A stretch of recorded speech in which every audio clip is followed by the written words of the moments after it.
नमस्कार दोस्तों, वार्ता चैनल में मैं शालीमार जायसवाल आपका स्वागत करती हूँ। तो दोस्तों, आज हमारे लिए बहुत ही खास पल है, क्योंकि आज हम जिनसे मुलाकात करने जा रहे हैं वो समाज में एक बहुत ही उम्दा मकाम रखते हैं। जी हाँ, आज हमारे सम्माननीय अतिथि है न्यायमूर्ति एम सुनील किशोर जी जायसवाल, जिन्होंने अपने जीवन में संघर्ष को चुनौती देते हुए अपनी काबिलियत से आज एक मुकाम हासिल किया है जो काबिले तारीफ है। नमस्कार सर। नमस्कार नमस्कार। वार्ता चैनल में आपका स्वागत है सर। बहुत बहुत धन्यवाद, आपका हार्दिक अभिनंदन। सर, आपका जीवन बचपन से ही संघर्षपूर्ण था और आपके जीवन में पिताजी का साया नहीं था, तो नाना जी लोगों ने आपकी परवरिश की थी। तो कैसा रहा आपका जीवन बचपन से? जीवन ऐसा जैसा कि आपने बताया काफ़ी संघर्षपूर्ण था, जी परंतु उसके बारे में ज़्यादा अफसोस नहीं। भगवान की, प्रभु की असीम कृपा बनी रही सदा।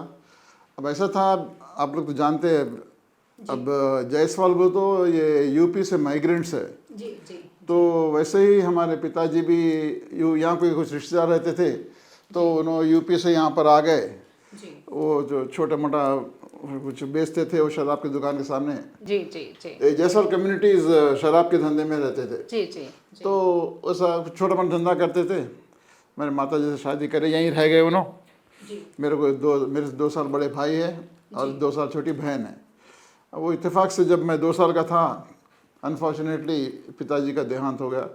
अब जब से वो तो नहीं मालूम यूपी का, अब नाना नानी यहीं करते, तो उन्होंने पाल पोस के बड़ा किया। उनकी छोटी सी दुकान थी, उनके 5 बेटे 5 बेटियां, 4 बेटियां थे उनको। वो भी कठिन ज़िंदगी गुजारते थे, छोटी दुकान चलाते थे। तो उन्होंने पढ़ाया लिखाया, जितना उन्होंने कर सकते थे किए। आज उन्हीं की बदौलत से हम यहाँ तक पहुँचे, वरना न जाने कहाँ रहते थे। परंतु थोड़े इंस्टेंस ऐसे हैं जो ये समाज के हित के लिए मैं बोलना चाहूँगा। अब फॉर एग्ज़ाम्पल 1968 में जब तेलंगाना एजिटेशन हुआ, तो शायद आप पता नहीं होगा, तो 1 साल के लिए स्कूल्स बंद थे पूरे। जब मैं 8th क्लास में था, महबूब कॉलेज सिकंदराबाद से पढ़ाई की मैंने।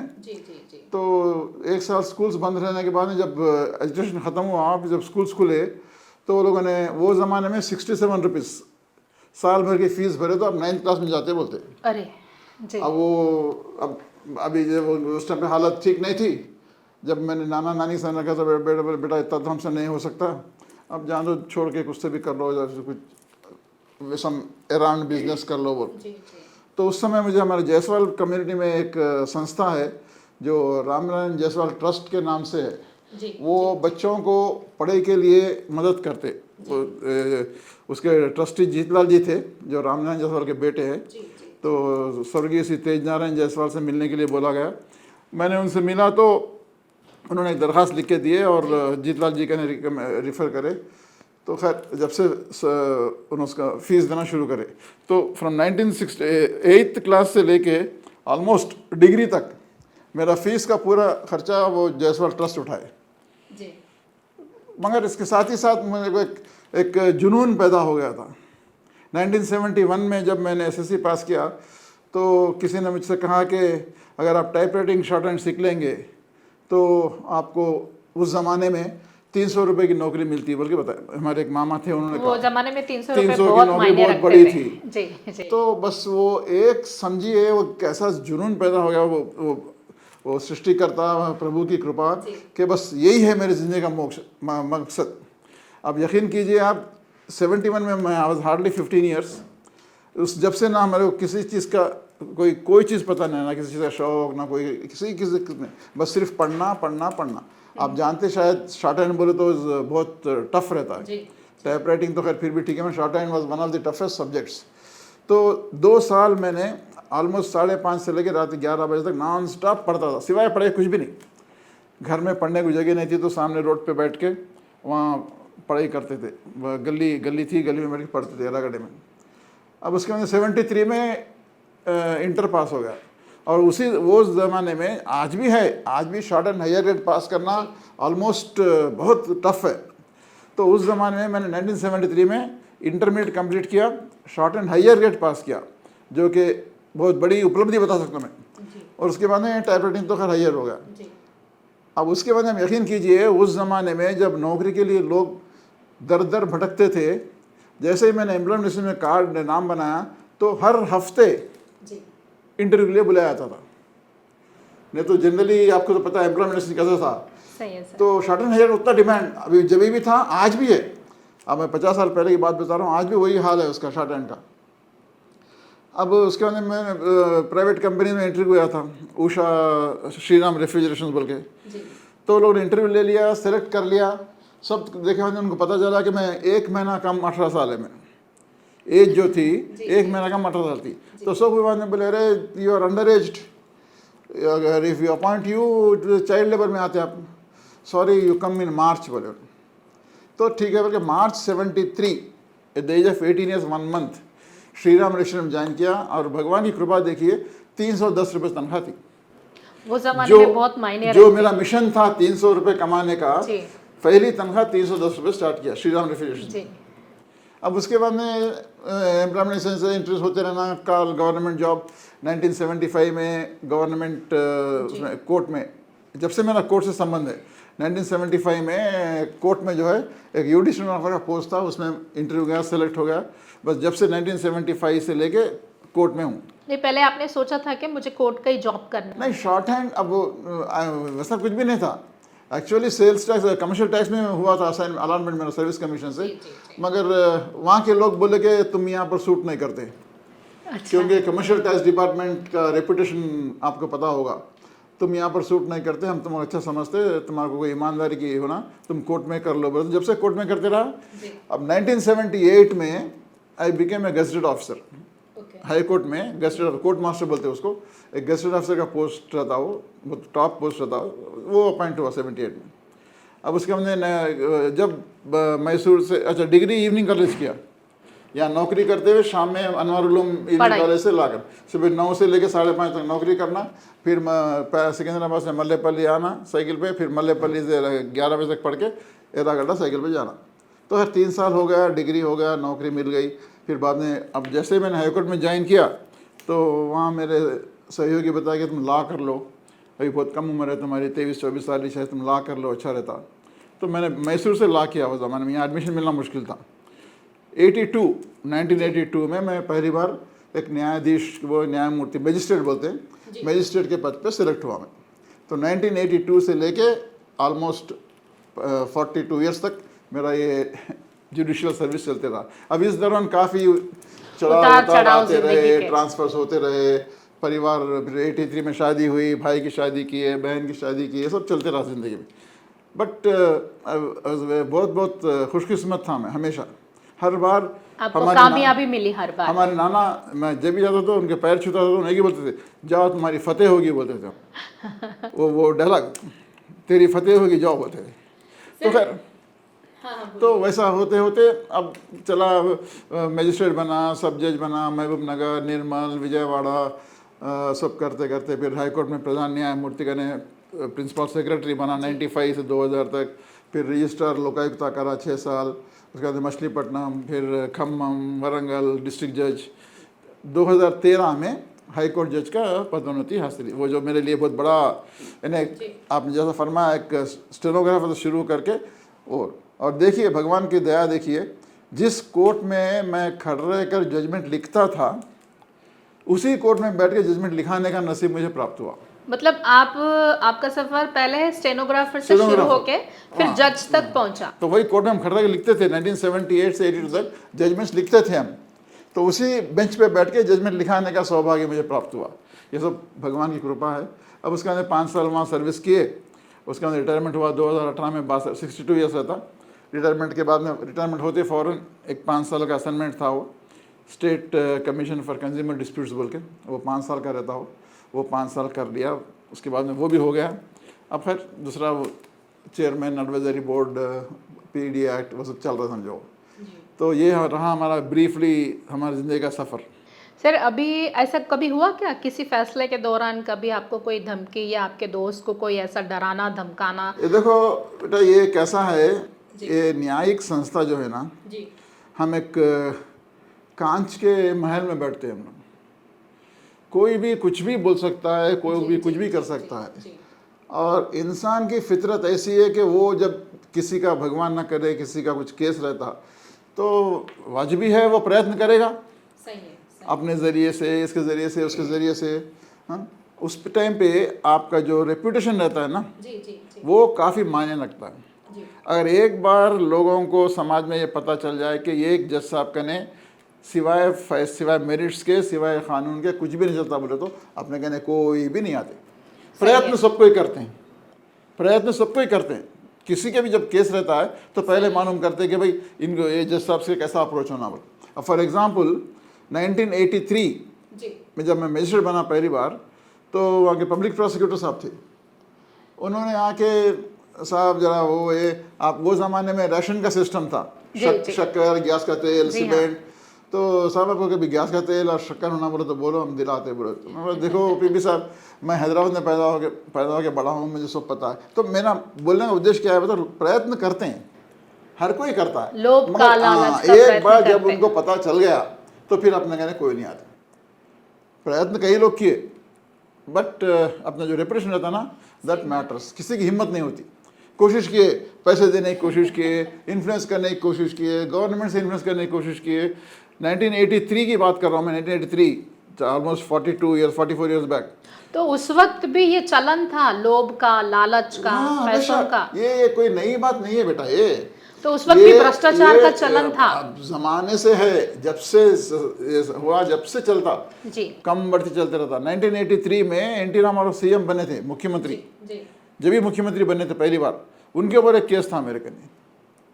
और मैं जब बिल्कुल मजिस्ट्रेट, शादी भी नहीं हुई थी मेरी, मजिस्ट्रेट था, बिल्कुल नया, फर्स्ट पोस्टिंग थी, तो आप समझ सकते कितना ये होता। तो मेरा बोलने का सारांश ये है कि लोग प्रयत्न करते हैं, वो उनका काम है, अपन किस हद तक उससे अवॉइड कर सकते हैं अपने हाथ में। एक बार तो यहाँ तक हुआ था कि एक हमारे घर पे आके मेरे माताजी सामने बैठे थे, एक लेडी थे, कुछ आके मिल के गए, जाते जाते नोटों का कट्टा था पेपर में लपट के, वो जो गुड़िया रखते ना अपन, गुड़ियों का, उसमें रख के चले गए। वो मैं तो अंदर था, माताजी देखे, माताजी सामने बैठते थे, देख के देखो बेटा ये कुछ रख के चले गए, देख के और खोलो नोटों का बंडल। फिर फौरन बोला कि खैर नहीं करना चाहिए था, मगर माताजी ने उसको चप्पल से मारा उसको। नहीं सर, तो ऐसा, मेरा खाली उदाहरण दे रहा हूँ मैं। और एक शख्स आए थे, बड़े साहब, दीपावली है बोल के छोटा सा इतना सा डब्बा लेकर आए, दीपावली है वो तो कोई भी ले लेते। मगर मैंने मेरे पत्नी को और बच्चों को ये ट्रेनिंग दी कि अगर कोई लाके कुछ गिफ्ट देता है तो फ़ौरन, मैं तो उनके सामने खोलता नहीं, जैसे ही अंदर भेजता हूँ तो उसको खोल के आप देख लीजिए बोल के इंस्ट्रक्शंस, ट्रेनिंग इंस्ट्रक्शंस। तो जैसे ही उसको अंदर खोल के देखे तो सोने का इतना बड़ा वो था, गोल्ड कॉइन था, बड़ा कॉइन भी नहीं, वो मुद्दा बोलता ना, गोल्ड का डल्ला। फिर तुरंत बुला के, बहुत बड़े आदमी थे वो ना, बहुत बड़े डॉक्टर थे, तुरंत बुला के ऐसा। तो सारा ये है कि लोग प्रयत्न करते हैं, अपने ऊपर डिपेंड रहता है। समाज में देखो बेटा, हर किस्म का आदमी है समाज में, आज भी, जभी भी, अच्छे लोग भी है, बुरे लोग भी है, सब अपना अपना जीवन शैली रहते हैं। वो लोग उसमें खुश रहते, ये लोग इसमें खुश रहते। नहीं, कभी कोई ऐसा केस आया जिसके वजह से आपको रात भर नींद नहीं आई कि मैंने ये फैसला सही लिया या गलत लिया, रात भर आप उसमें सोचते रहे? आपको पता नहीं होगा, एक जज की जिंदगी 24 घंटे ड्यूटी पे रहते हैं। ड्यूटी, और मेंटली, फिजिकली नहीं, मेंटली। अब अब अक्सर न्यायस्थान पे ऊपर इल्ज़ाम लगाते हैं कि भाई देर होती, वो होती, मगर कभी आप न्यायस्थान को अंदर से देखने की प्रयत्न कीजिए आप लोग। समाज से मेरी यही विनती है कि बोलना बहुत आसान है कि भाई न्याय व्यवस्था ऐसी है, न्याय व्यवस्था में टाइम लगता है, न्याय व्यवस्था में प्रॉब्लम होता है, बोलना बहुत आसान है, मगर एक बार आप न्याय व्यवस्था के अंदर जाके देखिए क्या हो रहा है।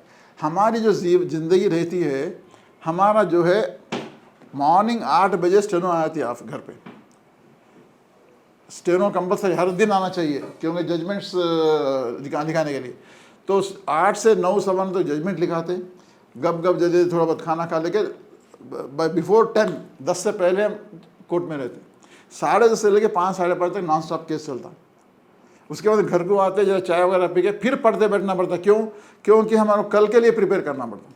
अच्छा, आप लोगों का भी प्रिपरेशन रहता है क्या? हम क्या समझे सिर्फ वकीलों का ही रहता प्रिपरेशन? वकील साहब क्या करते हैं, उनका पूरा फैक्ट्स बता देते हैं उन्होंने, वो केस ला बोलते थे, ये जजमेंट है, ये फैक्ट्स है बोलते थे। मगर आपको अगर सही इंसाफ करना है तो आपको एक्सटेंसिवली फाइल का स्टडी करना पड़ता है आपको। ऐसा भी नहीं कि ये नहीं, काफ़ी एक्सटेंसिवली प्रिपेयर करना पड़ता है आपको।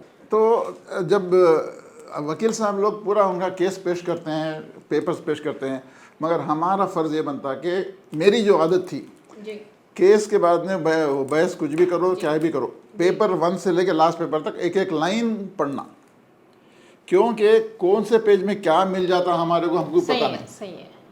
जो वकील लोग, खैर उनके प्रोफेशन है वो, उनके मुवक्किल के रक्षा के लिए छुपाते हैं हमसे, वो लोग वही चीज़ बताते हैं जो उनके मुनासिब है, उनके फेवर में है, उनके अगेंस्ट है वो नहीं बताते। तो हम उसकी तलाश करते हैं। हम जो है काफ़ी गहराई से पूरा फाइल देख के प्रिपेयर होके, अब 9 बजे तक मेरी जो आदत थी 9 बजे तक पढ़ना, फिर 9 बजे खा के, अब आपने सवाल किया, रात की नींद अब माइंड में घूमते रहता है, केस चलते रहता। उसके फैक्ट्स जो रहते हैं ना, पूरा उसका वो बोलते हैं ना निचोड़, पूरा क्या हुआ, कै को हुआ, उन्हें कै को ऐसा बयान दिए, वो क्या हुआ होगा, बाथरूम में रहो, स्नान करो, शेविंग करो, कुछ भी करो, माइंड विल बी बिजी। तो काफ़ी विचार करना पड़ता है। मतलब वकीलों को जितना केस पढ़ना पड़ता है उससे ज्यादा आप लोग बारीकी से देखते हैं। वकील अपना पहलू पेश करता है।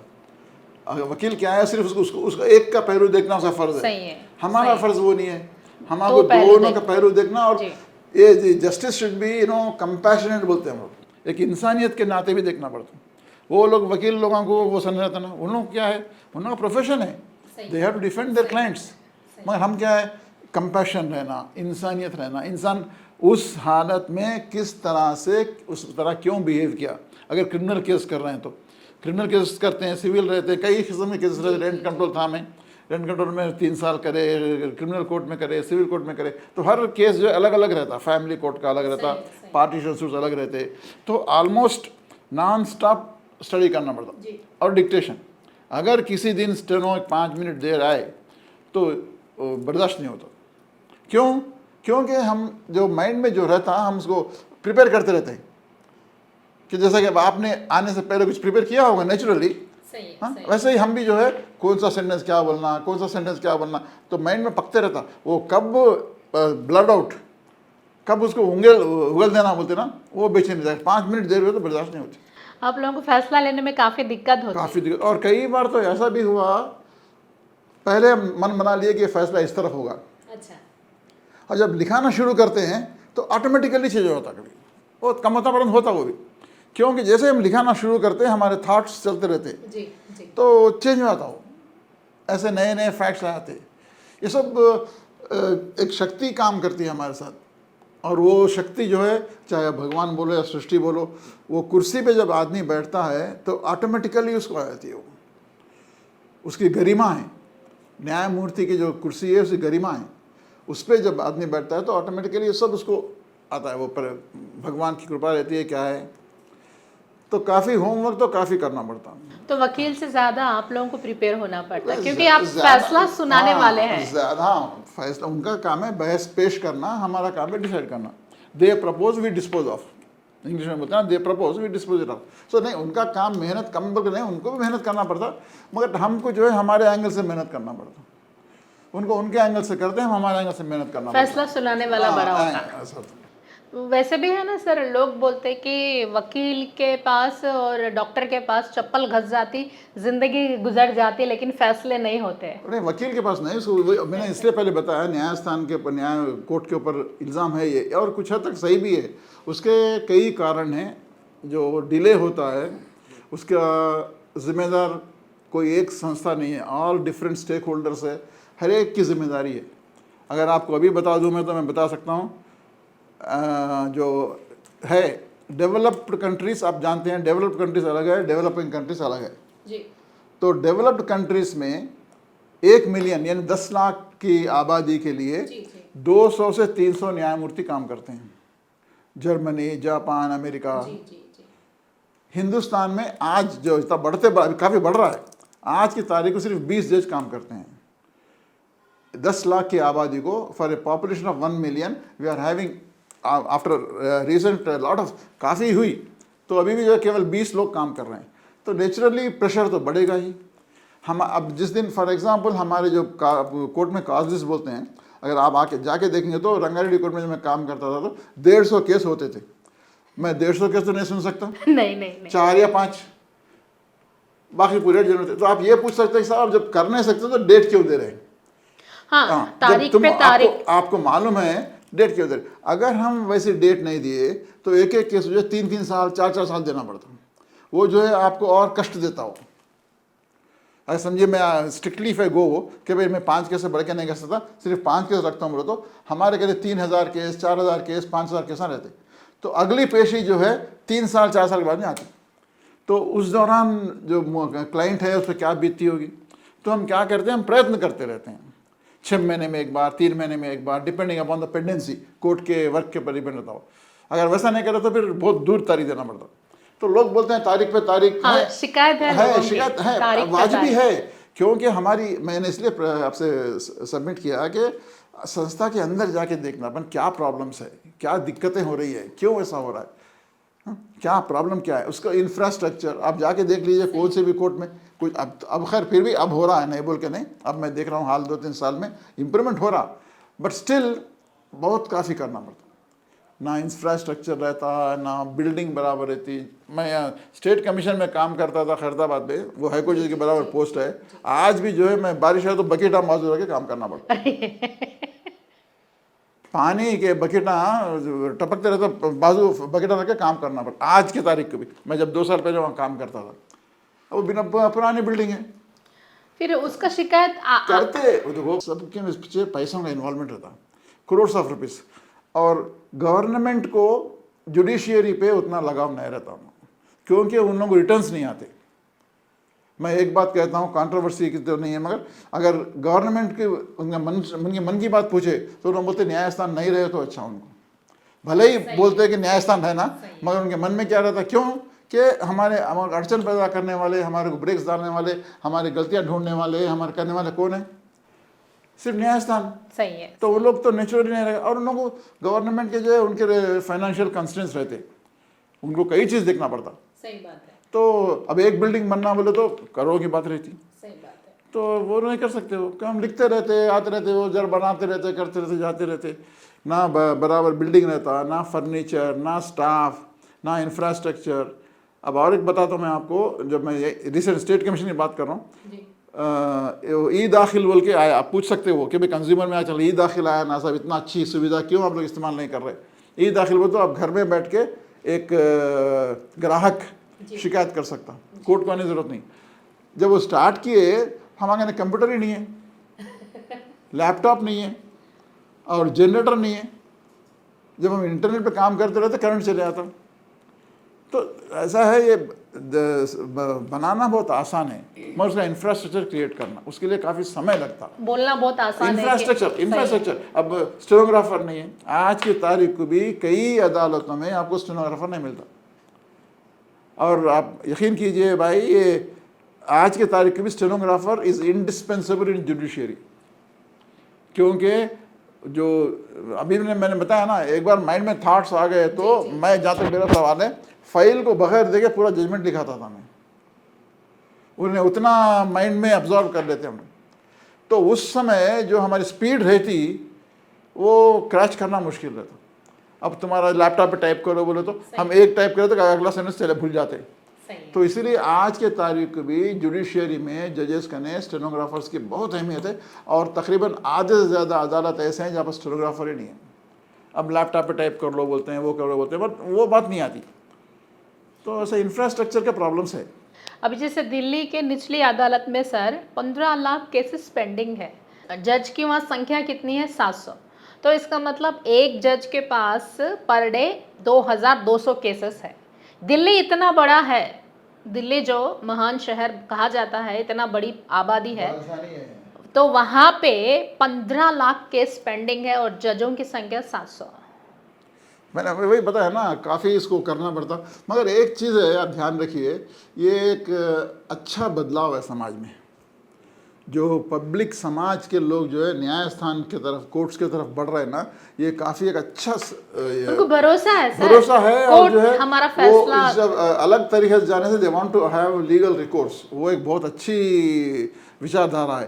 खैर उसके कमेंसुरेट विद दैट स्ट्रेंथ बढ़ाना करना वो गवर्नमेंट के हाथ में, प्रयत्न कर रहे हैं वो लोग, नहीं बोल के नहीं, गवर्नमेंट जितना प्रयत्न करना है करते रहते। फॉर एग्जांपल आपको एक उदाहरण देता हूँ मैं, रंगारेड्डी कोर्ट में जब मैं प्रिंसिपल डिस्ट्रिक्ट जज था 2010 से 2013 तक जब मैं मेरे हाथ के जने मेरे साथ समझिए, मैं हेड था वहाँ का, प्रिंसिपल बोलते 90 मजिस्ट्रेट्स काम करते थे। एक ही कोर्ट था रंगाड़ी, पूरा तुम्हारा विकाराबाद, तांडूर, चेवेल्ला, परगी, ये शमशाबाद, इधर मेडचल, मलकाजगिरी, पूरा एक ही कोर्ट था। तो आज जब ये 2013 तक की बात है, आज मैं जब सुनता हूँ तो वो रंगाड़ी डिस्ट्रिक्ट में 4 जिला बन गए हैं। मेडचल मलकाजगिरी अलग बन गया, रंगारेड्डी अलग बन गया, विकाराबाद अलग बन गया, हाँ शमशाबाद अलग बन गया। तो अलग अलग डिस्ट्रिक्ट बन गए। तो हर डिस्ट्रिक्ट में जजेस सैंक्शन हो रहे, कर रहे, सरकार अपने हद तक अपने लिमिट्स में बराबर कर रहे, बट स्टिल वो काफ़ी कम है। आज जैसा कि आपने कहा, आज के तारीख को भी 15 लाख केसेस पेंडिंग है और उतने जजेस है बोले तो उसको कौन डील करेगा उसको? 15 लाख मगर केसेस एक बात के लिए है, 700 जजेस। आप बता रहे भाई वो 15 लाख है, मगर जिसका केस है वो नहीं बोलता ना। उसका एक ही कहना होता है। मैं अपने तजुर्बे से बोल रहा हूँ। मैं जब हम कोर्ट में आते थे तो ऐसे तारीख दिए तो जो पार्टी रहती साहब ऐसा कैसा, वो तो हम बोलते थे केस आए, बोले तो उन्हें एक ही बोलता है साहब मेरे को वो सब केसों से क्या करना है। अगर अब अभी आपने कहा कि अगर हम समझो मैं हाई कोर्ट में हूँ, चीफ जस्टिस बैठा हूँ दिल्ली में, अगर कोई वकील आके साहब हमारा केस जल्दी तुरंत सुनवाई कीजिए, तो मैं नहीं मेरा 15 लाख केस है, तो मेरे क्या करना है उससे? मेरा एक केस है, आप 15 लाख से मेरे को क्या करना है? तो वो धारणा रहती पब्लिक समाज को, क्या है तो उसको उसके केस की लगी रहती। तुम्हारे 15,000 है, 15 लाख है, 2,000 है, उसको in what way is bothered? उसको अपन वी कांट इवन एक्सपेक्ट कि भाई तू सबका दर्द समझ थोड़ी बोल सकते। उसको उसका दर्द है कि मेरा केस जल्दी होना, मेरे केस में दूर तारीख नहीं देना, वो अपन नहीं कर सक रहे। अभी रिसेंटली कानून में बदलाव काफ़ी आया है, तो महिलाओं की तरफ कानून का झुकाव ज़्यादा है। तो आप देख सकते एक ट्रेंडिंग चल रहा, महिलाएं शादी, लड़ाई झगड़ा, फिर डाउरी केस, फिर बच्चे की कस्टडी, बोलते हो पुरुष इस सब जद्दोजहद में वो बेचारा पीछे जा रहा। तो पुरुषों के लिए कोई अलग से कानून है? जैसे अब हम ये डिफेंस नहीं कर सकते भाई वो पुरुष अच्छा है, शरीफ है, लेकिन जज कानून क्या करता, महिला के तरफ वो ज़्यादा रहता कि भाई हाँ ये जो बोलेंगी वही करना। जैसे अब वो उसके ऊपर डाउरी केस डाल सकती, हरासमेंट केस डाल सकती, उसके माँ बाप को पुलिस में डाल सकती, बच्चे की कस्टडी। तो एक तरफ ही कानून, आपको ऐसा नहीं लगता? नहीं वैसा नहीं है, एक तरफ कानून कभी नहीं रहता। कानून जब बनता है, इंग्लिश में बोलते हैं the legislature in their wisdom will draft and make the laws. उनका जो उद्देश्य रहता है, उनका जो मनसा रहता है, वैसा नहीं रहता उनका। नहीं, मेरा बोलने का मतलब क्या है, वो तो महिलाएं कानून का गलत इस्तेमाल कर रही हैं, दुरुपयोग कर। जैसा अभी आपने कहा डाउरी का, हाँ। डाउरी का कितना सही कानून है वो, सही है। मगर हो रहा क्या है, ऐसा भगवान ना करे आपको कुछ डाउरी का, आपको आपके पति से कोई दूसरा झगड़ा है, जी जी जी जी, डाउरी का संबंध नहीं है। शादी हो जाती, 15 साल हो जाते, बड़े बड़े बच्चे हो जाते, जब आगे डाउरी केस डालते हैं। मेरे कोर्ट में चलो तो केस बोल रहा मैं, शादी हो के 15 साल हो गया उन्हें डोरी मांगे बोलते हैं, उनको यकीन करता नहीं। मगर समस्या क्या होती है वहाँ पर, कोई दूसरा प्रॉब्लम रहता है। अच्छा। पति पत्नी के बीच कई समस्याएं रहते हैं। सही है। तो वो समस्या बता नहीं सकते वो लोग, और अगर वो समस्या बताएंगे तो ना केस आगे नहीं बढ़ता। और अगर आप वही समस्या लेके कोई वकील करने जाइए या किस करने भी जाइए, अब जाके बोल दो वकील साहब कोई भी बोलते अगर तुम ऐसा केस करेंगे तो आपको फ़ायदा नहीं है, आप जो है डोरी में फंसाओ। तो आप बोलते ठीक है भाई मेरे पति को फंसाओ, नहीं पति नहीं, सास को भी डालो, ननन ससुर को डालो, ननन जो अमेरिका में है उसका भी नाम लिखो। तो ये क्या है, आपके केस को मजबूत बनाने के उत्सुकता में ये लोग ऐसा करते हैं। तो समाज में क्या फीलिंग आता है कि ये सब दुरुपयोग हो रहा है। सही। जब समाज में कौन से भी कानून का दुरुपयोग होता है उसको अपन कोई भी कुछ भी नहीं कर सकते। मंशा इंसाफ करने का है, ऐसा कोई इतना है, थोड़े कम्युनिटीज के जैसे वीकर सेक्स बोलते हैं, उन लोगों के ज़रा कमज़ोर रहते हैं। समाज कानून ये सोच चलता है कि एक स्त्री अपनी रक्षा उतना पावरफुली नहीं कर सकती जितना एक आदमी कर सकता है, फिजिकली, मेंटली, इमोशनली। अब आज के तारीख में लेडीज़ नौकरियां करने निकल रहे हैं, वरना कहाँ था बोलिए। पहले ज़माने में जब हम शुरू करे, अगर कोई लेडीज़ नौकरी जा रहे तो ताजुब करते थे, विरोध करते थे, विरोध भी करते थे और यकीन भी नहीं करते थे। और जब मैं मजिस्ट्रेट बना 1983 में, सिर्फ 9 मजिस्ट्रेट्स थे हम उसी दिन 9 थे तो मैं ताजुब करता था कि ये लोग काम कैसा करेंगे, जी। क्योंकि मजिस्ट्रेट का काम ऐसा रहता है, रात को दवाखाने को जाना, जेल को जाना, स्टेटमेंट लिखने को, रात में 2 बजे आके पुलिस वाले लेके जाते हैं हमारे को। आप लोगों का हाँ, डाइंग डिक्लेरेशन बोलते हैं उसको।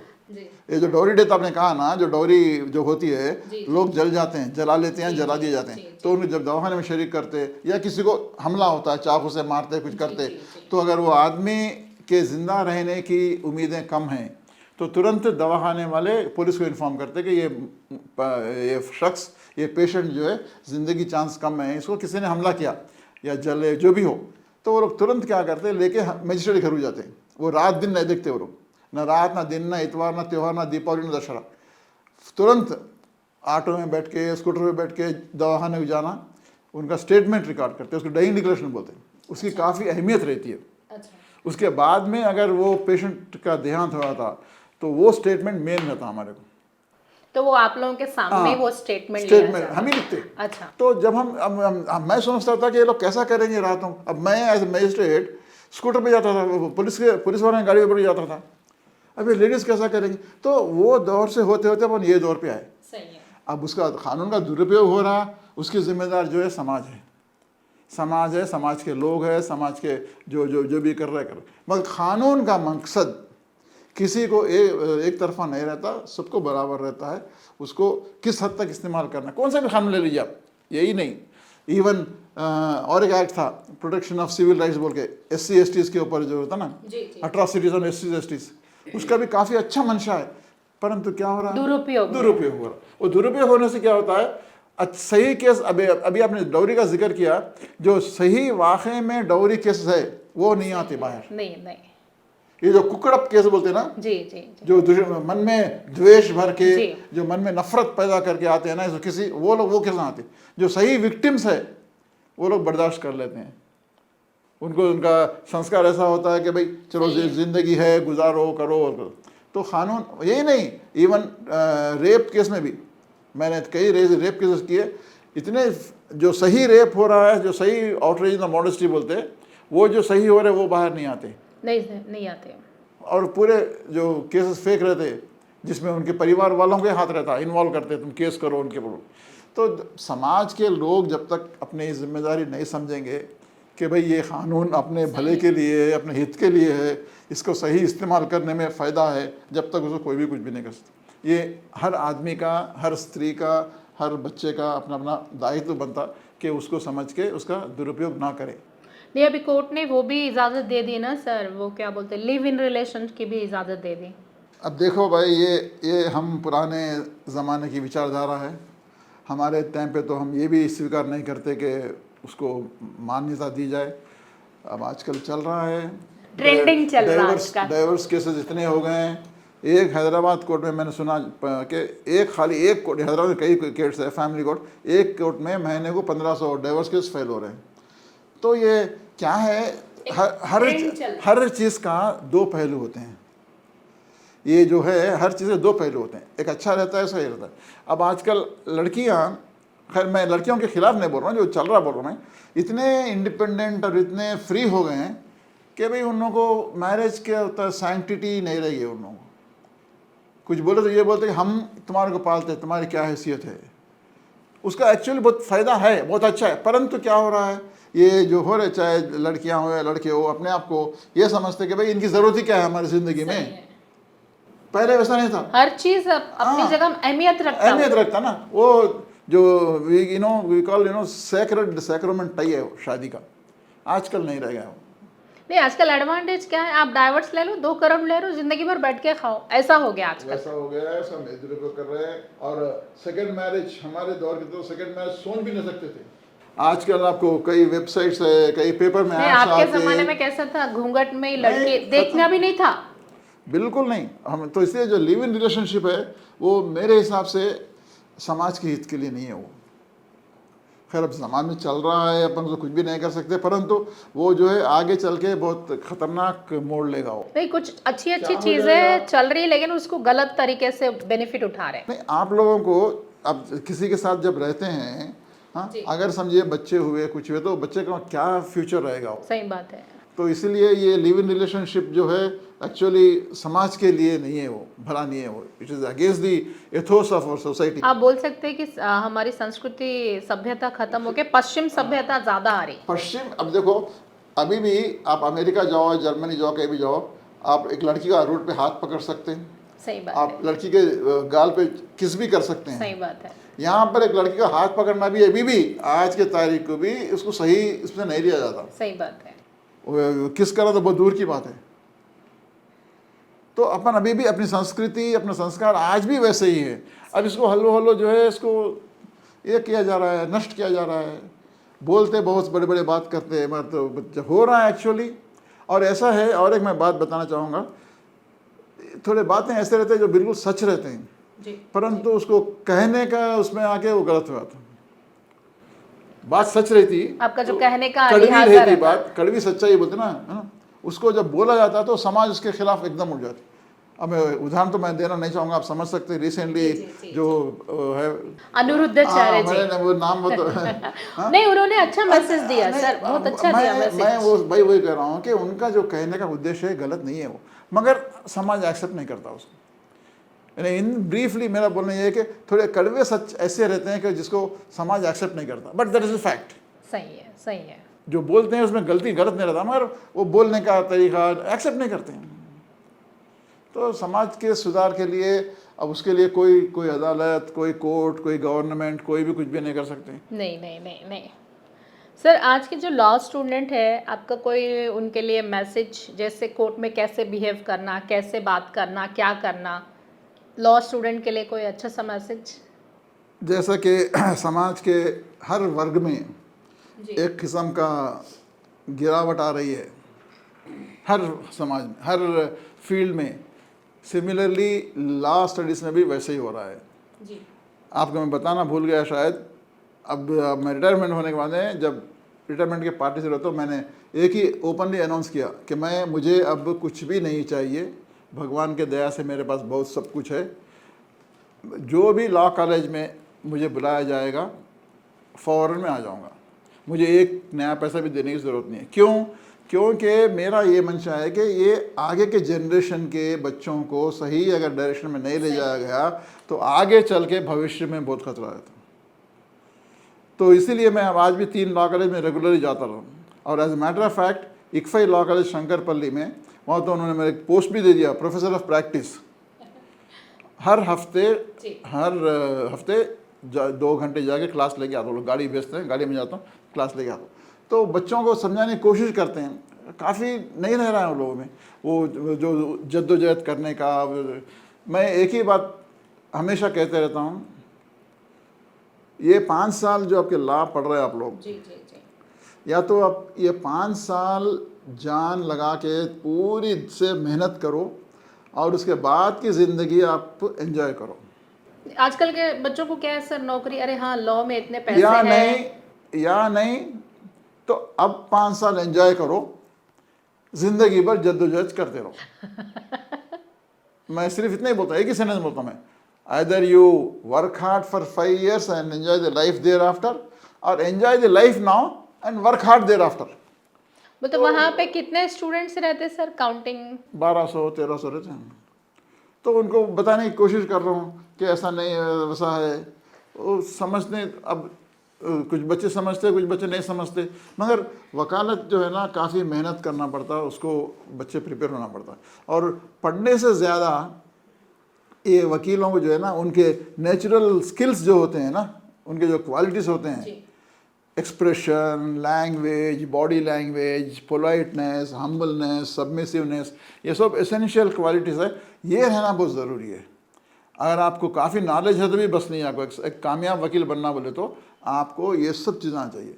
मैनर्स, कोर्ट मैनर्स रहता है, कैसा बिहेव करना, बच्चों को मालूम नहीं, बता नहीं रहे हैं। आज मैं एक छोटा उदाहरण देता हूँ। मैं खैरताबाद कमीशन में जब काम करता था तो एक जवान बच्ची, एक लड़की आई, ब्लैक पैंट वाइट कोट पहन कर आई, और जो काला कोट जो पहनने का है वो हाथ पे रख के आके जब केस बुलाया तो कुछ कहने की कोशिश की। तो मैंने एक ही बात पूछा, बेटा आप एडवोकेट है या पार्टी इन पर्सन? क्योंकि पार्टी इन पर्सन को कुछ भी करने का अधिकार रहता। जी जी जी पार्टी इन पर्सन को हम कुछ भी नहीं बोल सकते हैं, परंतु एक एडवोकेट के रूल्स अलग रहते हैं, रेगुलेशन अलग रहते हैं, उनके एथिक्स अलग रहते हैं उनमें। So long as they are not following the ethics and of the advocacy, so there is no point. तो मैंने उनको एक ही कहा, अगर आप एडवोकेट है या पार्टी है। तो बच्ची ने कहा मैं एडवोकेट हूँ। मैं पोलाइटली बोला, आई एम सॉरी बेटा, I am not going to hear you anything. नहीं, काम के साथ जब तक तो मैनर्स हाँ, डिसिप्लिन तो नहीं रहेगा। वो जवान बच्ची बिल्कुल कम उम्र की थी, जब भी ला करके निकली, उसको समझ में नहीं आया क्यों बोल रहे साहब ऐसा। मैं बोला पोलाइटली बोला, मैं क्यों बेटा I am sorry I can't hear you. तो उनको जो बाजू पर वकील बोले, ये कोट हाथ पे नहीं, कोट पहनना पड़ता आपको। अच्छा, थोड़ा कोर्ट की मर्यादा का ध्यान देखो, जो रखना। कोट जो ड्रेस है, अब एक डॉक्टर है, सही अगर आप डॉक्टर को व्हाइट कोट में नहीं देखेंगे तो आप कौन क्या मालूम आपको? नहीं, उसको आइडेंटिफाई नहीं कर नहीं सकते नहीं, हम लोग। तो खाली जैसे the moment you see him in white coat you know is doctor. Similarly वकील, अगर आपको ब्लैक कोट है तो ये वकील है, नहीं तो क्लाइंट है नहीं मालूम, पार्टी है नहीं मालूम, स्टाफ है नहीं मालूम। तो इसलिए थोड़े चीज़ें हैं, वकीलों को मेहनत काफ़ी करना पड़ता है। दे मस्ट डेवलप, लॉ में है 7 लैम्प्स ऑफ एडवोकेसी बोलते हैं उसको, वो स्ट्रिक्टली फॉलो करना, उसको फॉलो करना, कैसा बिहेवियर। मैंने जैसे बताया कई एस्पेक्ट्स रहते हैं उसको, your language, your expression, your vocabulary, your body language, how you respond. कभी कभी जज साहब कुछ पूछो तो कैसा रिएक्ट कर रहे हैं आप, सब काफ़ी चीज़ें रहते हैं। वो आर्ट है, वो तुम्हारे को कोई कॉलेज में नहीं आता। मेरा एक ही रिक्वेस्ट है जूनियर बच्चों से, अगर जूनियर है तो पहले कृपया कुछ दिन जाके अदालत में बैठकर सीनियर्स कैसा बहस कर रहे हैं, कैसा बिहेव कर रहे हैं, कीनली वॉच करो। Even before you put on your black coat, please go to courts, regularly जाइए, काम हो या मत हो, दोस्त नहीं कुछ भी नहीं, सीधा 10 बजे कोर्ट चले जाइए, 5 बजे तक बैठ रहिए यहाँ पर, और कीनली ऑब्जर्व करो कि कौन से वकील साहब कैसा बिहेव कर रहे हैं, कैसे जवाब दे रहे हैं, कैसा इंटरेक्शन हो रहा, कीनली ऑब्जर्व करो। That is more than sufficient. ये आपको कोई कॉलेज में नहीं मिलता आपको। नहीं नहीं नहीं नहीं सर, एक केस लड़ने के लिए क्या ज़रूरी होता? आत्मसम्मान, पैसा या सबूत? केस के फैक्ट्स रहते हैं, केस के जो फैक्ट्स रहते हैं ना, अगर आपके फैक्ट्स स्ट्रांग है तो आपको ऑटोमेटिकली सब चीज़ मिल जाती है। आपको ये आत्मसम्मान, सबूत वगैरह सब मिल जाता है। फैक्ट्स अगर आपके केस में दम है तो आपको सब चीज़ आ जाता है। हर चीज़ होना चाहिए उसके अंदर, फैक्ट्स रहना, लीगली पोजीशन रहना, उसको किस तरह से पेश किया जाए। और पैसा तो नहीं रहता, पैसे का बात नहीं आती जहाँ तक है कोई केस के तक पैसा ऐसा कोई केस पैसे खिला के उसको रफा दफा, वो तो वही गलत धारणा बनी है समाज में गलत धारणा बनी है, उसको कोई भी कुछ भी नहीं कर सकता। मगर एक मैं विश्वास दिला सकता हूँ कि अभी भी हाँ है, कुछ लोग हर उसमें प्रोफेशन में हैं, we call it black sheep, परंतु बाई एंड लार्ज 90% से अबव जुडिशियरी में ऑनेस्टी है। दूसरे डिपार्टमेंट से कंपेयर करें तो न्यायस्थान में, जुडिशियरी में ऑनेस्टी अभी भी बरकरार है। कुछ शख्स है, 100 में से 10-12 रहते होंगे जो गलत रास्ते पे पड़ जाते हैं, बट 90% ऑनेस्टी है। अब लोगों में गलत धारणा, अब इसके लिए मैं अगर बोलते बैठूंगा तो काफ़ी समय लग जाता, किस तरीके से हमारा नाम का दुरुपयोग किया गया, किस तरीके से मेरे बारे में लोग प्रयत्न किए, अब वो काफ़ी समय लगता है उसके लिए। जी सर, और एक चीज़ है, कोर्ट में जज को वकील सब अधिकारी माय लॉर्ड कहते हैं, जबकि इसका विरोध भी हुआ और इनका विरोध करने वाले और कोई नहीं थे, नहीं उसका है, उसको जस्टिस नरसिम्हा जी थे। कई अब से नहीं है, ये नई बात नहीं है, ये कई बरसों पहले उठाया गया कि माय लॉर्ड बोलने का नहीं है। और हम लोग एक्चुअली भी, माय लॉर्ड का मतलब क्या है? प्रभु, मेरे भगवान। हाँ, क्योंकि खैर वकील के लिए तो हम भगवान नहीं हैं, परंतु जिसका केस हमारे सामने है जी, जिसकी ज़िंदगी और मौत हमारे हाथ में, तो वो क्या समझता है? वो थोड़ी समझता है कि फैक्ट्स नहीं है, लॉ नहीं है, उन्हें समझता है कि इनके हाथ में है। तो उस शख्स के लिए हम क्या है? My Lord. तो वो भगवान से बड़ा समान समझता हमारे को। तो ये माय लॉर्ड जो है पुराना तरीका है, उसको बंद करने के लिए अब से नहीं, कई 25 साल से हम सुनते आ रहे हैं, मत बोलो। मगर क्या है, वो जब तक माय लॉर्ड नहीं बोलते ना, वो वकील का रिदम नहीं आता उनको। वकील में जो बोलने की जो स्पीड रहती ना, वो नहीं आती उन लोगों को। उनकी मजबूरी वो है, वो लोग दिल से लॉर्ड बोलो या चाहते हो या मत चाहो, परंतु उनके जो बोलने का रहता ना, तकिया कलाम बोलते हैं हमारे उर्दू में, वो स्पीड नहीं आती। सिमिलरली मैं कई बार जो वकील रहते हैं, जो बुजुर्ग वकील रहते हैं, जो एज एडवोकेट्स रहते हैं, उनको मैं कहता हूँ कि वकील साहब आप बड़े हैं, बैठ के आर्ग्यू कीजिए।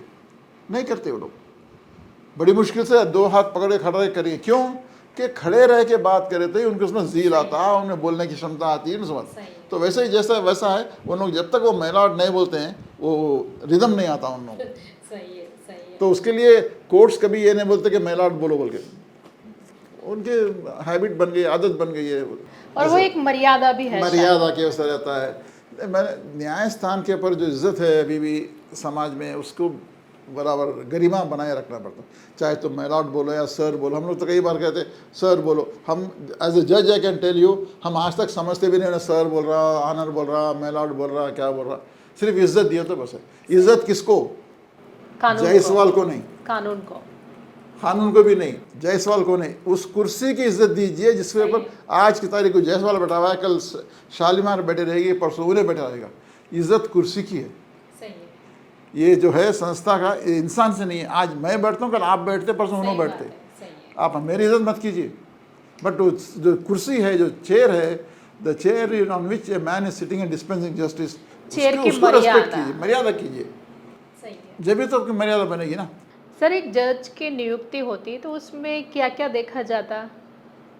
अलग अलग जज की नियुक्ति कई अलग अलग ब्रांचेस में होती है। स्टार्टिंग जो होता है, एक मजिस्ट्रेट के सेलेक्ट होते हैं first, initial step by step judicial hierarchy में। लोएस्ट पोस्ट मगर most powerful post, lowest but most powerful post is magistrate. Magistrate के पास जो अख्तियार है, लोग कहते हैं कि इवन सुप्रीम कोर्ट जज के उतने पावर्स नहीं जितने मजिस्ट्रेट को होते हैं। क्यों ऐसा? क्योंकि फर्स्ट रिस्पॉन्डर इज मजिस्ट्रेट। जब गिरफ्तार करते हैं तो मजिस्ट्रेट ने पेश करना, बेल लेना तो मजिस्ट्रेट का नहीं जाना। अभी मैंने कहा डाइंग डिक्लेरेशन करना है, मजिस्ट्रेट का नहीं जाना। FIR फाइल करना है, मजिस्ट्रेट का नहीं जाना। स्टेटमेंट रिकॉर्ड करना है, मजिस्ट्रेट का नहीं जाना। तो ये फर्स्ट रिस्पॉन्डर टू सिस्टम।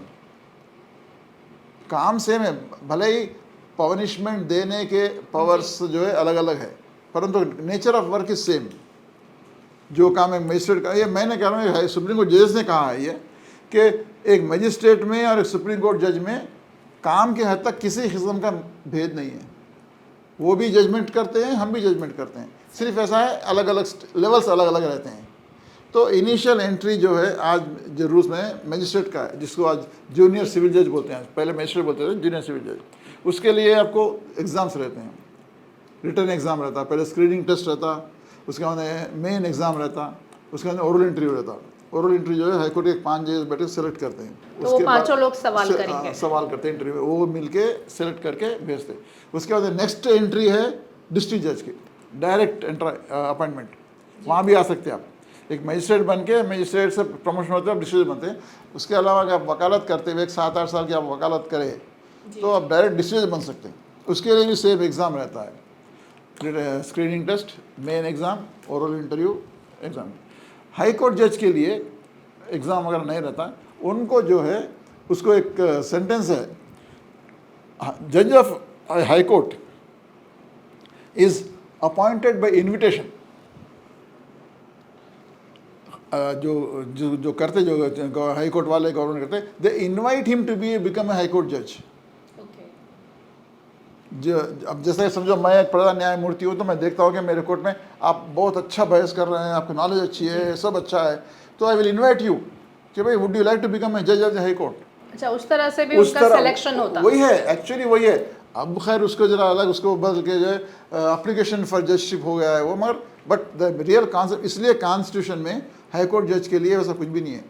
वो लोग सिर्फ इतना कहते हैं कि चीफ जस्टिस और हाई कोर्ट जजेस अगर समझते कि ये वकील एक काबिल है, ये जो है एक न्यायमूर्ति के उसमें एक एसेट रहेगा, तो उसको बुला के रिक्वेस्ट करके, और मेरे सामने मेरे हाथों पे बोल सकता मैं, कई ऐसे वकील थे जिन्होंने इनकार कर दिया।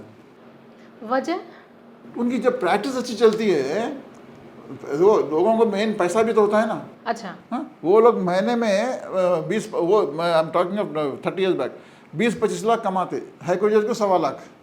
अच्छा, तो एक केस अगर महीने में 4 केस आ गए तो 25 लाख महीनों कमाते हैं वो। आज की तारीख को भी एक वकील जो कमाता है, एक जज की तनख्वाह कुछ भी नहीं है उसके सामने। सिर्फ पावर है, समझिए, पावर है, रेस्पेक्ट है, एक जज का ओहदा ओहदा है, हाँ बस ओहदा है, मगर सैलरी वाइज कुछ भी नहीं है। अगर आपकी वकालत अच्छी चल रही है, आप अच्छा कमा रहे हैं, तो आप हाई कोर्ट जज क्यों, इवन मजिस्ट्रेट, अगर आप महीने में 1.5-2 लाख 3 लाख 5 लाख कमा ले रहे समझो, आप मजिस्ट्रेट भी आना पसंद नहीं करते, क्योंकि मजिस्ट्रेट की तनख्वाह होती है 80,000 90,000। और उसके बाद क्या होता है, एक जज की नौकरी जो होती है ना, मैंने कहा ना, ये उतना आसान नहीं है, नहीं फ्रीडम नहीं है, नहीं कहीं जा नहीं सकते, कहीं आ नहीं सकते। आप यकीन कीजिए, मैं आज तक कोई थिएटर में सिनेमा नहीं देखा, आजकल क्लब किसको बोलते नहीं मालूम, आजकल क्या बोलते नहीं मालूम, क्योंकि हमारी लाइफ जो है ना कानून के completely दायरे में आ जाती है। बिल्कुल अलग, सेक्लूडेड, समाज से कट के रहना, क्योंकि पता नहीं कल हम किससे मिले तो उसको क्या ये ज़रूरत पड़ती नहीं मालूम। तो लोग ये नहीं समझना कि ये जज साहब हमारे दोस्त है, ये जज साहब हमारे रिश्तेदार है, तो लोगों में वो भावना नहीं आना। तो इसीलिए हम लोग क्या करते हैं, सबसे कटे हुए रहते हैं, किसी से किसी किस्म का लगाव नहीं। तो इसीलिए लोग हमारे कहने आने को भी डरते हैं, अरे उन्हें बात नहीं करते, उनसे बात नहीं कर सकते, तो वैसी ज़िंदगी पसंद करने वाले अवॉइड करते हैं। सही बात। अब वकील का क्या है, he is a free man, उसके दिल में बोला केस करो, नहीं करना है मत करो, दिल बोला कोर्ट को जाओ, नहीं जा रहा है मत जाओ, केस वापस कर दो, कोई हम नहीं कर सकते। आप लोगों को मजबूरन सुनना ही, फैसला देना ही पड़ता। सर्विस है हमारी, सर्विस है, सुनना ही पड़ता, ड्यूटी जाना ही पड़ता। तो इसलिए कई माने वकील जिसकी काफ़ी अच्छी है, वो लोग प्रीफर नहीं करते, रिजेक्ट कर दियो। रिफ्यूज़ करते हैं कि नहीं भाई, हम we are comfortable as advocates only. अब जिसके उतनी प्रैक्टिस नहीं है, या जिसको ये पावर का, आपने कहा ना गरिमा का, गरिमा वो रहता किसी को, हर एक के अलग अलग है, वो लोग पसंद करते हैं, अरे पैसा क्या करना है। मगर एक बात मैं कहना चाहूँगा कि जज को जो तृप्ति मिलती है, संतृप्ति बोलते हैं, तृप्ति बोलते हैं, सेटिस्फैक्शन विच ए जज gets from disposing of a case, उसका कोई वैल्यू नहीं है उसका। जब हम एक फैसला सुनाते हैं, जो हमारे मन में जो तृप्ति होती है, सही हो या गलत हो, उसका कोई अहमियत नहीं, उसकी कोई कीमत नहीं उसकी, कि हाँ हम आज एक फ़ैसला किए, किसी के साथ इंसाफ किए, एक को आज हम आज़ाद कर दें, इंसाफ किए, तो वो सेटिस्फैक्शन, जॉब सेटिस्फैक्शन जो बोलते हैं ना, वो इसमें काफ़ी रहता है। जैसे अभी आपके ज़माने में और ये जो अभी चल रहा 2025, तो कानून में क्या क्या चेंजेस हुए आपके ज़माने में और ये जो चल रहा ज़माना? आपके टाइम में तो शायद इतना टेक्नोलॉजी नहीं था। लॉ इज़ फ्लेक्सिबल, एक कहावत है ये, लॉ जो है कभी रिजिड नहीं रहती, law always expands, law should always mould to the needs of the society. समाज को क्या क्या ज़रूरत है उस हिसाब से कानून बनते रहना चाहिए। टेक्नोलॉजी है, वो ज़माने में टाइपराइटर्स थे, टाइपिंग करते थे, अब आजकल कंप्यूटर्स है, लैपटॉप्स है, कई चीज़ें हैं। तो क्या है ये, we have to also accept the technology. मगर अदालत में टेक्नोलॉजी की जो इस्तेमाल करते हैं, उसको काफ़ी सोच समझ के करना पड़ता है, क्योंकि उतना आसान नहीं है। अब उदाहरण के लिए, हम जब मजिस्ट्रेट वगैरह काम करते थे, तो टेलीफोनिक कन्वर्सेशन अगर रिकॉर्ड किया, ऑडियो रिकॉर्डिंग टेप किया, तो उसको भी हम एक्सेप्ट नहीं करते थे, we used to send it for sound analysis expert. उसके बाद जब वीडियो पेश किया जाता, तो उसको हम यकीन करते थे कि भाई वीडियो जब है, जब वीडियो में बताया जा रहा है कि आप वो कर रहे हैं, ये कर रहे, तो यकीन करते थे। अब आज के दौर में आर्टिफिशियल इंटेलिजेंस जो आया है, वो इतना समाज के लिए ख़तरनाक हो गया है, हाँ? कि अभी जैसे आपने कहा उपयोग दुरुपयोग, उसके उपयोग कई है, मगर जो दुरुपयोग हो रहा है उसका कोई ये नहीं है। वो ऐसी चीज़ है, I always tell one thing, वो आपको इस जगह बताएगा जहाँ आप कभी गए नहीं, या आप नहीं जाना चाहिए। फॉर एग्ज़ाम्पल, एक क्लब है, एक डांसिंग फ्लोर है, कहीं है जहाँ हमको नहीं जाना चाहिए, वो एक ले जाके मेरे को वहाँ बता सकता है। अब आजकल तो आप लोग देख रहे होंगे, मैंने भी देखा, शादियों में जो है मेरे से बुजुर्ग आ रहे हैं, आशीर्वाद दे रहे हैं, गले मिल रहे हैं। तो जब ऐसा वीडियो कोर्ट में पेश किया जाएगा, तो उसको हम कैसा एक्सेप्ट करें? तो क्या होता है, invariably we have to refer it to expert, examiners रहते हैं, उसको वो देख के बताएगा कि ये फेक है या डीप जेन्युइन है। हमको पता है फेक है, आजकल एआई से फेक है, परंतु हम बगैर उसको एग्जामिन बाय एन एक्सपर्ट हम ये फेक है बोल नहीं बोल सकते। अब फॉर एग्जांपल एक वीडियो में बताया गया है कि आप कुछ गलत काम करते हुए दिखे गए, आप बोलते हैं फेक है सर। हम उसको फेक है बोलने से पहले, though we know it is a fake, but straight away we can not reject a video showing is a fake. We need authentication from an expert. उसको वहाँ भेजना, उसका ओपिनियन आता है फेक है बोल के, डीप फेक है बोल के, जब भी हम उसको बोल सकते हैं, क्योंकि straight away court can not से कि इज अ फेक। तो इसका दुरुपयोग हो रहा है। फ़ायदे काफ़ी है, आर्टिफिशियल इंटेलिजेंस हो, टेक्नोलॉजिकल ग्रोथ हो, डेवलपमेंट्स हो रहे, काफ़ी फ़ायदेमंद है, परंतु only thing is it should not be misused. उसको अगर सही इस्तेमाल करे, एआई के बारे में हो या दूसरे हो, उसके फ़ायदे हैं। मगर अदालत के लिए तो और मेरे हिसाब से काफ़ी चैलेंजिंग रहेगा ये कमिंग जनरेशन जो रहेगा, इट विल मोर चैलेंजिंग कि भाई what to accept, what not to accept. जब शुरू किया था मैं 83 में, तो Xerox copy we are accepting. बाद में क्या होने लगा, हमको ये पता चलने लगा कि Xerox copy can be easily tampered. Xerox copy can be, though it's said to be replica, easily tampered. What happened in one case, एक केस में क्या किए वो लोग, पहले जेरॉक्स निकालते हैं, फिर उसको जो आपका नाम क्या शालीमार है, आपके शालीमार का नाम को एरेस करके सुनील किशोर लिखते हैं वहाँ पर, उसका फिर जेरॉक्स निकालते हैं। तो क्या हो गया वो, it appears as if the certificate is in favour of Sunil Kishore but not Shalimar. तो जब हमको ये पता चलने लगा कि ये भी हो रहा, तो जब उसको एक्सेप्ट करना बंद कर दिया। Xerox copies will not be accepted. वैसे ही वीडियो, ऑडियो, कौन से भी एक्सेप्ट कर, तुम्हारे पेपर पब्लिकेशन रहते हैं, courts cannot accept them. We need some substantial proof, corroborative proof.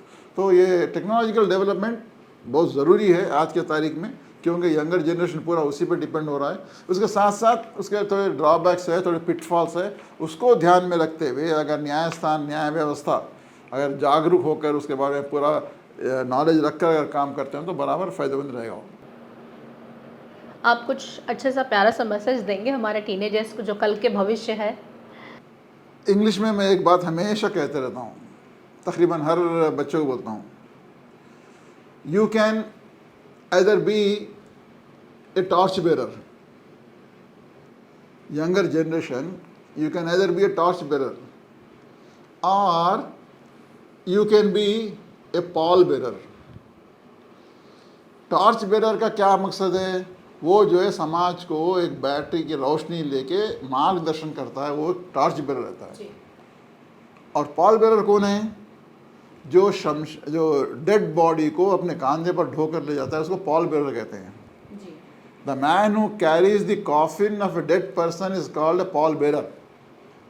So it is up to you, आप ये समाज के लिए टॉर्च बेरर बनते हैं या उसको ख़त्म करके उसका ढांचा, उसका बॉडी लेके जाते हैं।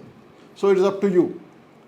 हम चाहते हैं कि आप लोग समाज का हित करें, समाज के भले के लिए काम करें, ईमानदारी से करें, मेहनत करें, और जहाँ तक हो सके पैसे के लिए, पैसा सब कुछ नहीं होता है, आप ये ध्यान में रखिए। बोलते पैसा, money is something but not everything, you have to work hard. समाज को ध्यान में रख के आप करिए, भविष्य आपके हाथ में। एक पुराना गीत है, आप लोग, बहुत पुराना गीत है, हकीकत फिल्म बताओ, कर चले हम फिदा जान वतन साथियों, अब तुम्हारे हवाले वतन साथियों। इससे बढ़ के मैं नौजवानों के लिए कुछ नहीं बोल सकता। धन्यवाद। तो दोस्तों, आज जज साहब ने हमें बहुत ही अच्छे बातों से रूबरू कराया है। ज़िंदगी भगवान आपको एक बार देता है, उस एक बार की ज़िंदगी में आपको सच्चाई, अच्छाई और न्याय के रास्ते पे चलना चाहिए। हर चीज़ कानून पे आधारित नहीं होती, आपके कर्म भी उसके ऊपर आधारित होते हैं। तो समाज में चलिए, समाज को लेके चलिए और न्यायपालिका पर विश्वास रखिए, अपने कर्मों पे विश्वास रखिए। कानून हर चीज़ से आपके साथ में रहता है और आपके मदद के लिए ही कानून बनाया गया है। आप कानून का मिसएडवांटेज मत उठाइए। कानून को कानून के दायरे में रह के आप कानून की सीमाओं को लांघो मत। तो जिस साहब ने हमें बहुत ही अच्छी बातें बताई है और हमारे जीवन में अनुशासन काफ़ी मायने रखता है। हमारे लिए पढ़ाई लिखाई और एक सुसज्जित जीवन जीने के लिए हमें भगवान पे विश्वास रखना ही चाहिए और कानून पे भी विश्वास रखना चाहिए। कानून कभी भी आपका अहित नहीं करेगा। तो इसी तरह के कार्यक्रम हम आपके सामने लाते रहेंगे। तब तक के लिए टिल देन बाय। मैं शालीमार जायसवाल, कैमरामैन कार्तिक के साथ। धन्यवाद सर। धन्यवाद, बहुत बहुत धन्यवाद।